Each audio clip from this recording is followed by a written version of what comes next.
Hello mga kananay, samahan niyo po kami ngayong araw. Ngayong araw po kasi ang pagpunta namin sa ospital para ipabasa sa doktor ang resulta ng aming mga laboratory. Alam niyo ba mga kananay na habang nasa daan kami, nananalangin ako na sana okay ang mga result at madaan lang sa gamot. Sa panahon kasi ngayon mga kananay, ang hirap magkasakit. Andyan yung pipila ka pa sa ospital at ang pinakamasakit ay maghahanap ka pa ng pambayad mo sa mga bills at gagastusin mo sa ospital. Kaya kayo mga kananay, pag may nararamdaman kayong kakaiba sa loob ng inyong katawan, agad-agad nyo nang ikonsulta yan sa doktor para hindi lumala at malunasan. Sabi nga nila, health is wealth. Lagi ko ang naririnig mga kananay na di bali ng walang pera basta walang sakit ang pamilya. Sa bagay, may point din naman sila. Habang naghihintay nga kami dyan mga kananay na tawagin ng doktor, dami-daming pumapasok sa utak ko. Andyan yung naiihi ka, nalalamig pati kamay at paa mo. Yung gusto mo nang matapos, tapos tawagin ka na ng doktor para malaman mo na yung resulta. As usual, pagkatapos ng check-up, ang dami na namang reseta. Iba na talaga pag tumatanda. Pagtapos namin sa ospital at nalaman ng resulta, nagpunta naman kami dito sa may Quiapo Church.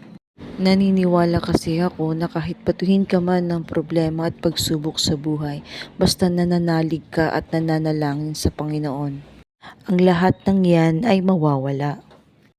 Kasi sa Panginoon, walang imposible. Lahat ay posible. Para maibsan yung lungkot na nararamdaman, dinala ko ng asawa ko sa may kainan ng palabok na dinarayo dito sa may Quiapo. Pagkarating namin dyan, nag-order lang kami ng specialty nilang palabok at puto. May tuwang-tuwa na naman na tatay. Hindi nyo kasi na itatanong mga kananay. Sa lahat yata ng luto ng pasta, itong palabok ang pinakapaborito niya.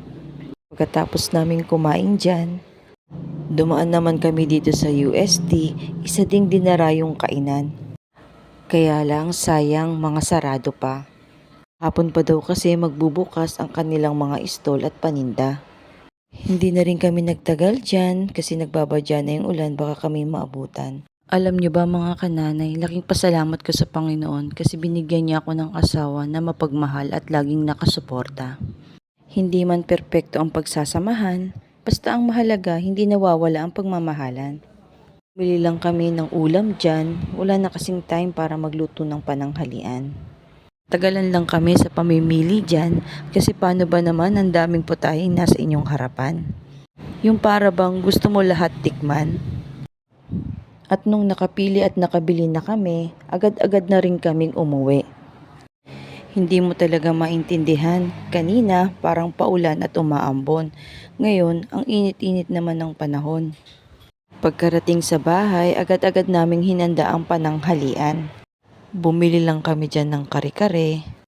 May itlog na may sardinas, tira pa nung umagahan. It's siesta time! Thank you Lord sa buong maghapon. Paano ba yan mga kananay? Hanggang sa muli, salamat sa panonood.